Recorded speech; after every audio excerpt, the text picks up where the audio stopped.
1, 2, 3, 4.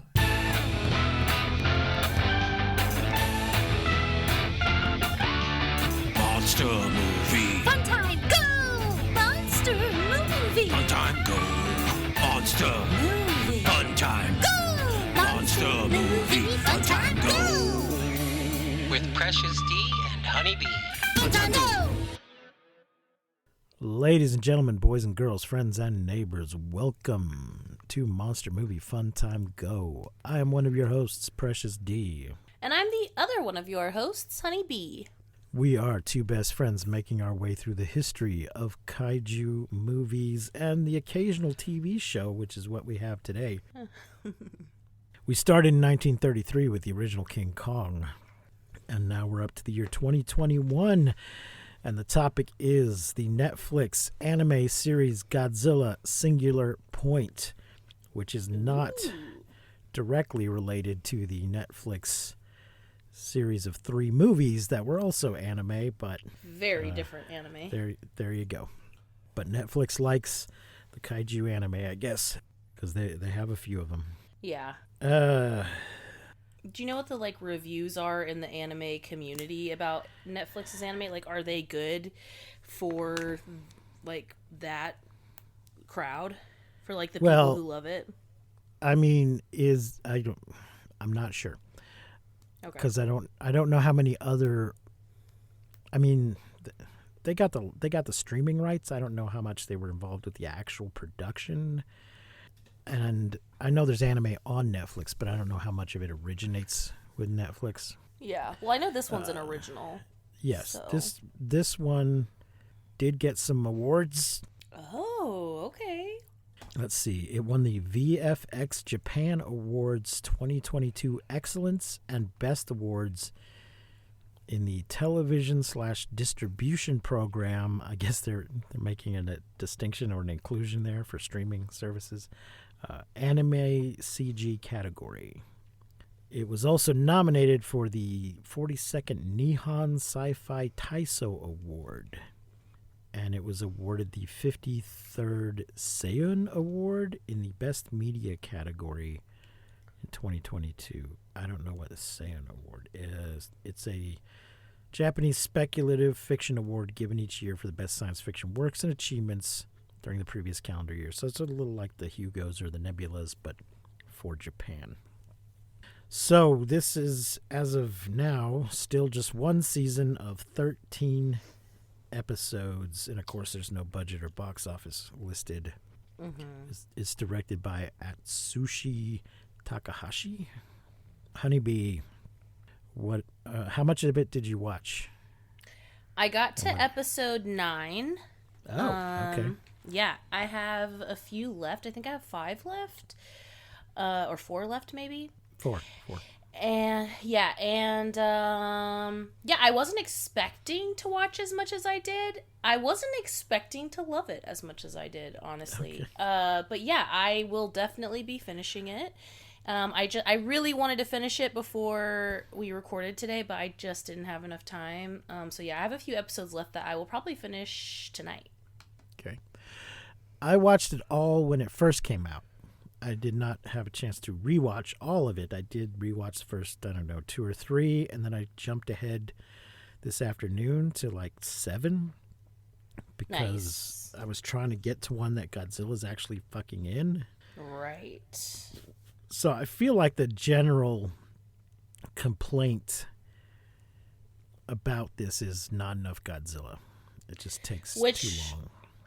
Which was our complaint with the movies as well, I feel like. The 3 animated Netflix movies. Yeah. At least Godzilla moves around a little bit more in this one. Yeah. So, let's see. Let's look at the cast, I guess. Oh, there's a lot of characters here. Let's see. Mayu Kamino, who was voiced by Yumi Miyamoto and Erika Halaker. It's in Japanese, but also dubbed in English, so I'm just going to read both the names. Yun Arakawa, voiced by Shoya Ishiki and Johnny Young Bosch. Haberu Kato by Taro Kiyuchi and Stephen Fu. Goro Otaki by Wataru Takagi and Keith Silverstein. Satomi Kanahara, voiced by Ayako Takuchi and Brittany Cox. Pelops II by Misayaki Kuno and Cassandra Lee Morris. Young Jet Jaguar, Rei Kugimiya and Kira Buckland. Shunya Sato, voiced by Yohei Azakami and Billy Kametz. Tsunetomo Yamamoto, voiced by Jin Yuriyama and Kyon Young. Yuki Kano, voiced by Katori Kawai and Reba Burr. Takahiro Kai, voiced by Kenichi Suzumura and Griffin Puatu. Griffin Puatu? Okay. Giying Lee, voiced by Kaho Koda and Annie Yatko. Birach Bibi Byrne. Baylor Bibi Byrne? Oh, I guess they changed his name for the English. Ryoto Okiayu and Sean Chiplock. Lena Byrne / Rena Barn by Runa Onodera and Kimberly Ann Campbell. Yoshiyasu Matasubara by Tomoyuki Shimura and Christopher Swindle.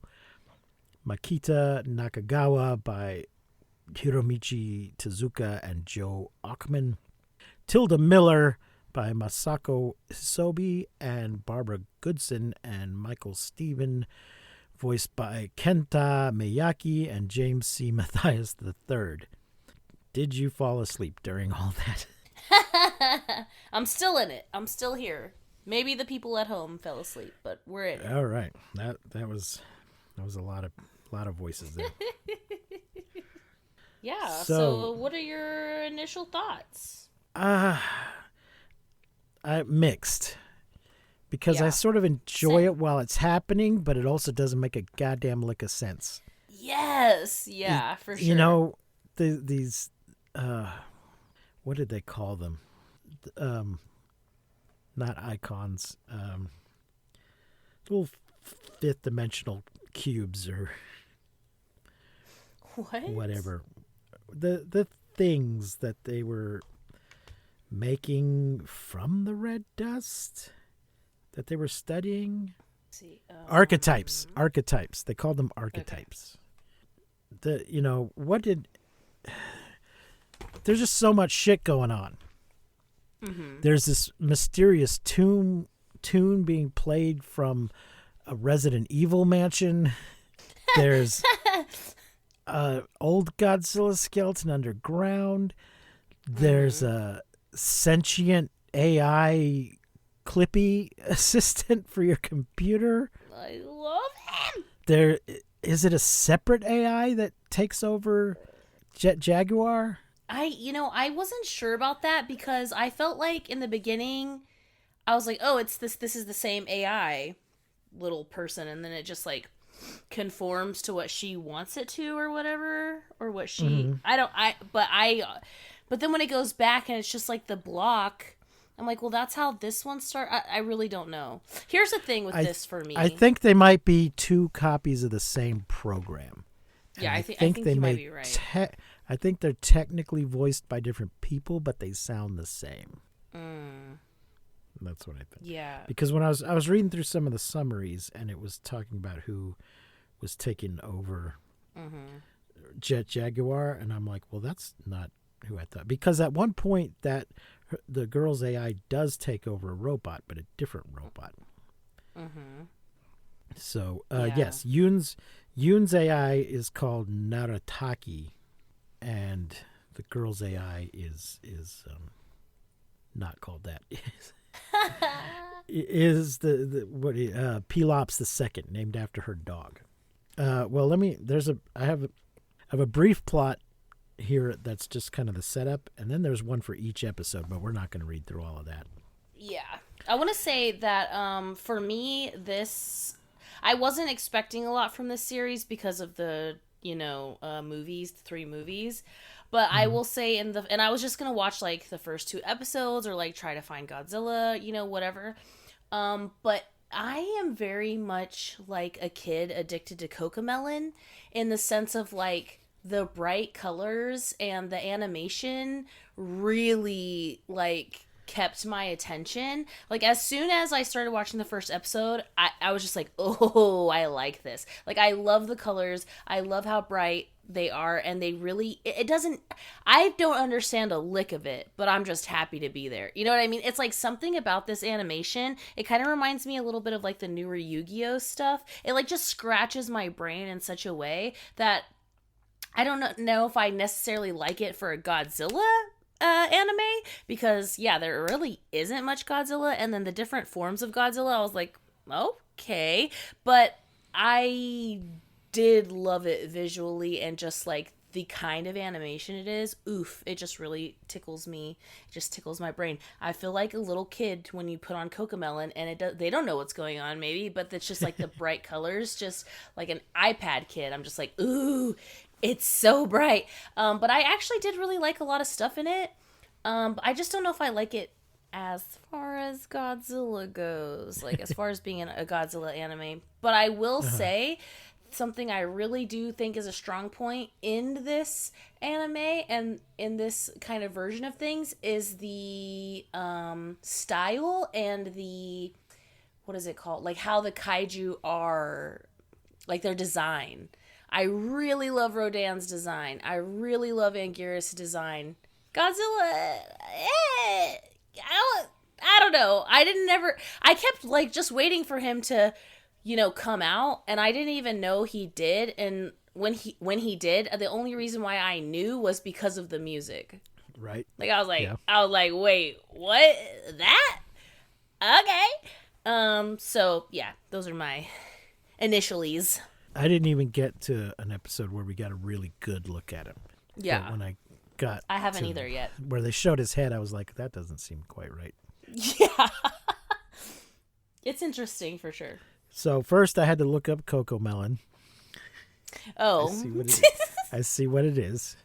I don't currently have any babies in my life, so I was not familiar with Cocomelon. But let's look at this brief plot here it's really just the setup. From Wikipedia, thank you, Wikipedia. In Nagashio City, Chiba Prefecture, in the year 2030, engineer Yun Arakawa of the local do-it-all shop Otaki Factory investigates happenings in a Western-style mansion long thought abandoned. Mei Kamino, a graduate student studying imaginary creatures, investigates mysterious signals received from Misakioku, the former Tsunguno District's administrative building. These two strangers investigating mysteries in two different locations both hear the same song.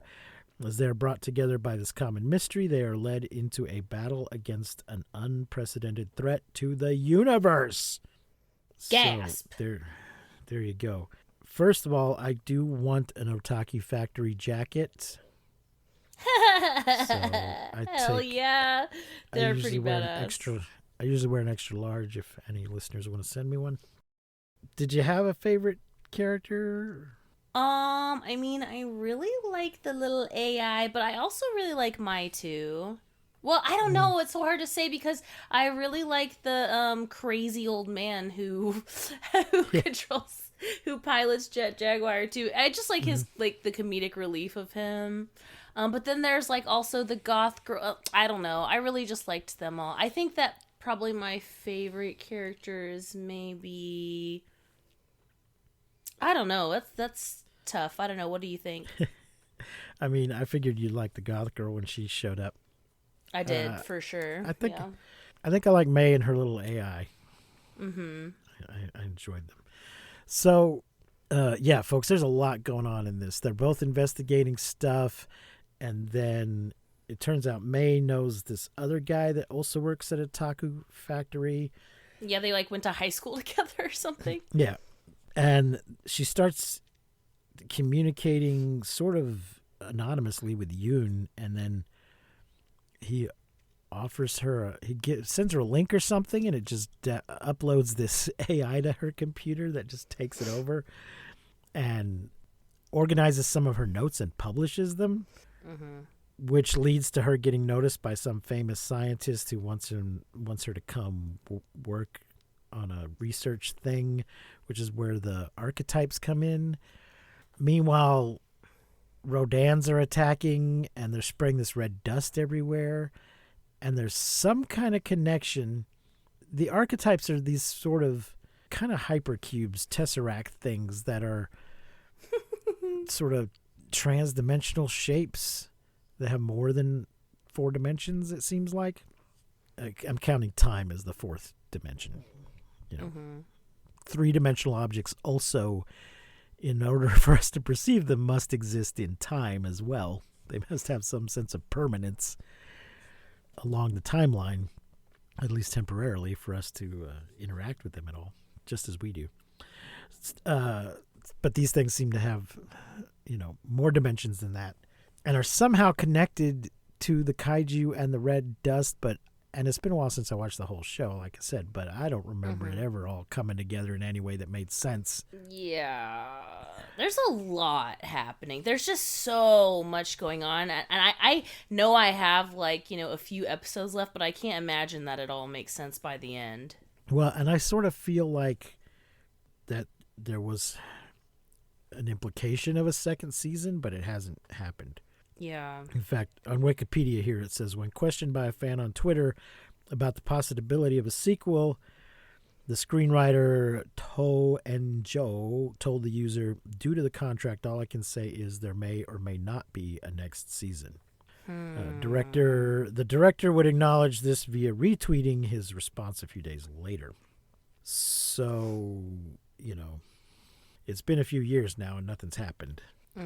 Although, I'm not that into anime to know how these things tend to work, but I do know that my favorite anime that makes no sense whatsoever, Fooly Cooly, had a couple of sequel series years after the first one had come out. So yeah, I think it's really hard to follow. And I don't know if that's this show thing or I've only seen maybe 2 all the way through from start to finish animes. And one was a slice of life anime, and then one was kind of music-y, musical. And honestly, it's just they're kind of hard for me to follow anyway. And I don't know if that's just a me thing. Did I tell the Anime of the Month Club story on this show before? I don't think so.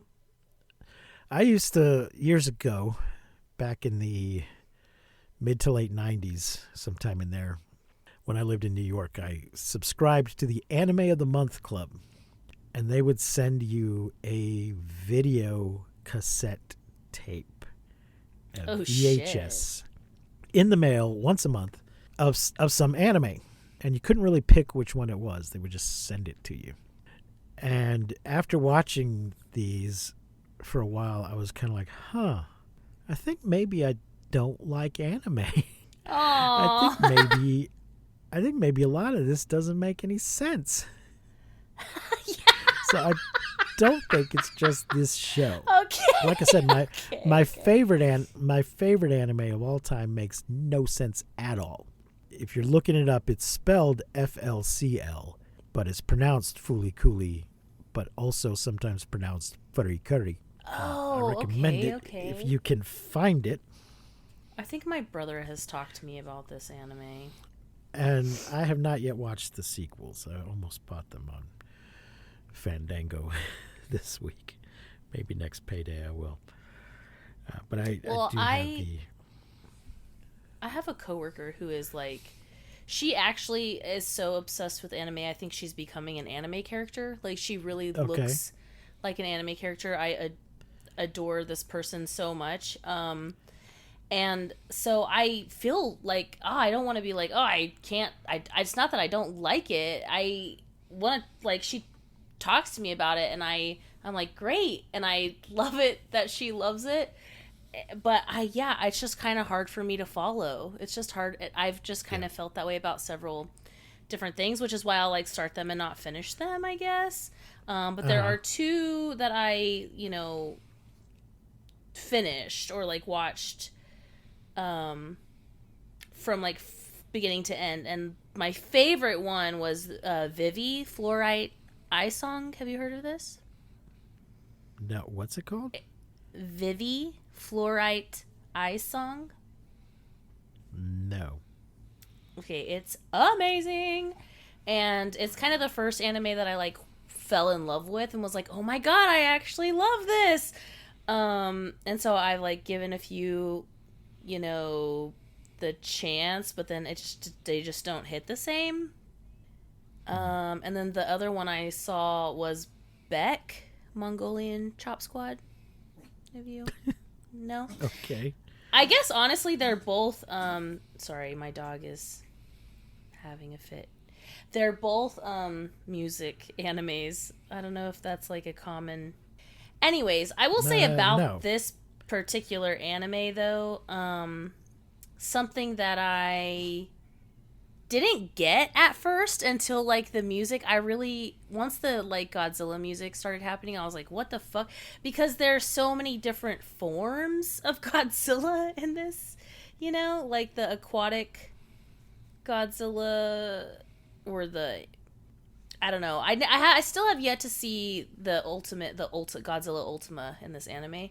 I don't know when he shows up, but yeah, I didn't really understand the evolution of Godzilla through the anime. Like it was really hard for me to follow, but the colors were so pretty that it was just that I am thoroughly enjoying it.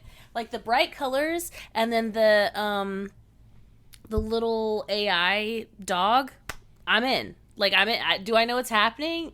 Not really, but I'm enjoying it. I'm here. Like, I'm happy. They sound happy. I'm happy. Ooh, kaiju, big monster. Ooh, a little fight. Fuck yeah. Like, it's pretty much like that for me.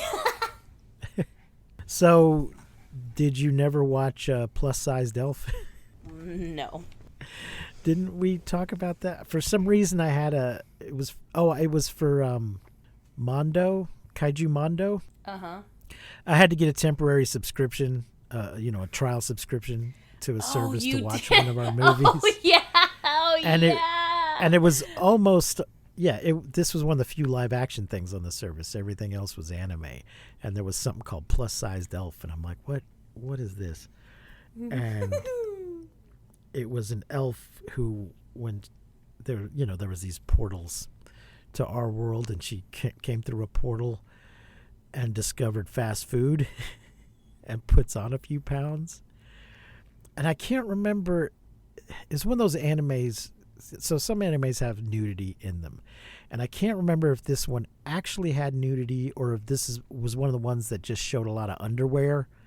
Was constantly threatening to have nudity. But because there's some that do that are always just on the verge. They're kind of teaser animes. They're being very sexy, but without actually showing anything. I can't remember which direction this one went.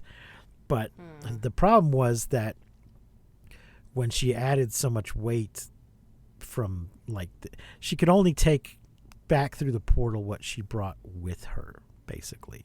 So by putting on weight from eating a lot of French fries, she couldn't get back home.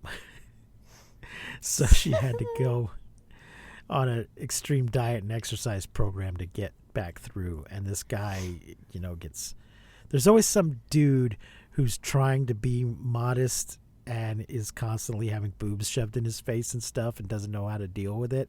It's kind of like, oh no, what's going on? No, that's so inappropriate. What are you doing? So he's a doctor or something, and he's forced to help her lose weight, which she does, but then we have a here we go again ending because a few weeks later he sees her in a restaurant chowing down and he's like, what the hell? So I do want to talk about another anime. We're just going to go on an anime tangent here for a little bit, folks, because there's not that much else. As part of the Anime of the Month Club, there was one called Record of Lodos War. Now, most of the cassettes I got were self-contained movies, but Record of Lodos War was a series. And so, like, every other month I would get a copy of this. And I have since acquired a Blu-ray of the complete series. This thing was like, I'm like, this is Dungeons and Dragons. This, that guy's a cleric, that guy's a fighter, this one's a wizard. These are clearly Dungeons and Dragons characters. And then I found out years later that that's exactly what it was. That this guy had basically written these sort of novels based on their Dungeons and Dragons sessions that then got turned into an anime. And then I found out just recently that they wanted to put out like a supplement, a Dungeons and Dragons supplement of the setting and the characters and stuff, and they couldn't get a license to do that. So they just made up their own role-playing game. Hell yeah. And published that back in like 89, and that is like the #1 role-playing game in Japan.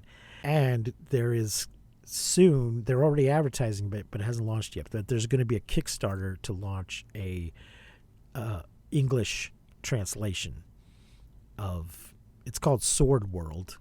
It's not called Record of Lodoss War, the role-playing game. It's called Sword World, but it was originally created in support of Record of Lodoss War. But I think it probably has a more general, it has Record of Lodoss War stuff, at least in the early edition, but I think it became a more generic thing to just make, like Dungeons and Dragons, there's official settings, but you can also just make up your own shit. So I will be backing that once it launches. Hell And there's yeah. another company is translating another very popular Japanese role-playing game that's never been in English before, that's more mecha focused, but they seem to both be happening at the same time. I don't know why. So someday I will actually finish watching Record of Lodoss War. And now I'm going to complain because it came with a digital copy on Funimation, but Crunchyroll bought Funimation out and all that shit disappeared.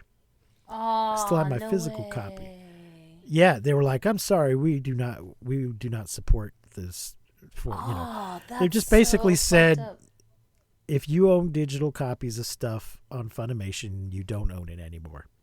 We're sorry, we're not supporting blah, blah, blah. I think you can still buy digital copies of things on Crunchyroll, but they just weren't transferring over ownership of anything you already had, which is why, ladies and gentlemen, you should still support physical media, because someday your stuff could just disappear. And then what will you do? So then that is now the end of my Crunchyroll rant. Oh, man. I'm kind of just like scrolling through my little notes here. Something else that's kind of cool about this anime is that the creator of the kaiju, the design of the kaiju, is a Studio Ghibli animator, if you could not tell. And he dedicated these kaiju that he created to his brother, who actually died before the series finished, who was a very, very big Godzilla fan. So it was kind of like, close to his heart. And I could really, pretty cool. His name is Eiji Yamamori. And I thought that was a really cool little fun fact. Let's see. Some of these notes, I don't even know what I'm talking about. I'm like, what are you talking about? Like, I have a note right here that just says, singular point. Like, yeah, no shit, dumbass. What does that mean? Good note. Probably when they first mentioned it. Yeah, I guess somebody so. actually says it in the series.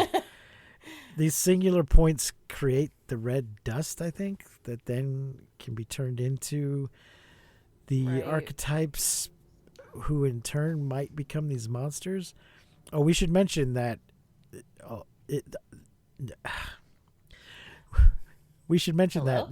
other monsters are in here. They should have maybe just called it Toho Monsters on Parade instead of Godzilla singular point. And maybe people wouldn't be so annoyed, because it has multiple Rodans, like hundreds of them. Anguirus is in it. The spider dudes are in it. Who else? Something that I didn't recognize. The name seemed new, but it kind of looked a little like King Caesar, but it had a different name. Who else? I thought there was somebody else in there. Oh, Manda. There's multiple Mandas in it. The big sea serpent. Kuromangas, that's the giant spider. I think there might be multiple ones of that. So, there you go. Yeah, just some good old quantum physics and pseudoscience for you. Yeah. Just a good healthy dose. Yeah, that's pretty much what it is. Well, Honeybee, what are you going to rate Godzilla Singular Point? It's so hard. I think I'm going to give it, here's the thing. I love the design of the kaiju. I love the colors and the bright and the comedic timing, and there's a lot I love about it. I couldn't necessarily follow the storyline, so I feel like that takes away a little bit, but I don't really care about it as much either because it's just so visually appealing to me. I feel like as far as like a Godzilla thing goes, it's not wonderful, but I do love the little pieces of it. I kind of wish that Godzilla was, a radioactive beast, because that's the Godzilla that I love, but I'm also not one of those people who's like, they changed my character, I hate it. So, I feel like the fact that he's like a evolving cosmic entity is interesting, and I think I'm gonna give it a 4. I'm gonna give it a 4. Yeah, I liked it. I definitely want to finish it. I will probably watch it again. Like, it'll definitely be like one of those shows that I'll just put in the background, or if I can't think of anything to watch, like just a show to put on that you already know and love. Definitely one of those for me. I really enjoyed it. Okay. But because of the Godzilla, I'm gonna give it 4. Yeah. I think I'll give it 3.5. Okay. I think that's fair. If it had made a little more sense, I might give it a 4. Oh, what'd you think of Jet Jaguar? Like his design, or just him in general? His design was quite different, although still the same hideous face. Yeah. But his body was much different. I didn't love it. Yeah, it's a little clunky looking, but it did look like a robot a guy built in his garage. So for sure. I love that guy. Like the guy with the teeth. Oh, that guy cracked me up. I really loved that guy. That little wackadoodle, loved him. Yes. Otaku-san. Yeah, and I don't know if my coworker is going to listen to this, but if she does, then shout out.